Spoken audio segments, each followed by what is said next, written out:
In this video, I'm going to show you how you can fix error loading up on ChatGPT. So if you are getting this error accompanied by this message, failed to fetch template on your ChatGPT app, then there are quite a number of steps you can take to fix this. In most cases, you will incur this error while trying to fetch your year with ChatGPT data. If you are encountering this, then there are quite a number of steps you can take to fix this. First, this might be due to a glitch that ChatGPT has encountered, and to fix this, first try and open a new tab and see if you can fetch the information. However, if you are unable, then you'll want to troubleshoot ChatGPT app by going to settings, and then from settings go to apps. Under apps, look for manage apps or all apps option.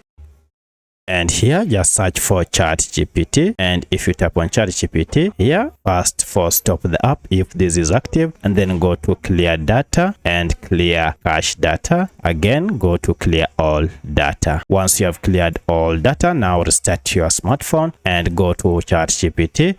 And now you should be able to fetch your data without any issue. However, if this does not work, then you want to check if you are using any VPN, turn it off, or if you have any security app that you installed lately, you may also want to uninstall it before you try to use your app. In most cases, this should be able to fix your issue. However, if the issue still persists, then you want to check if there is any update by going to Google Play Store or App Store and update your app to the latest version. Once you are done, now go to your ChatGPT, log in, and now everything should be okay. So that's how you can fix this error. So let me know which of this was able to fix your issue. If you have any other question, kindly let me know in the comment section. Otherwise, thanks for watching, and let's meet in the next video.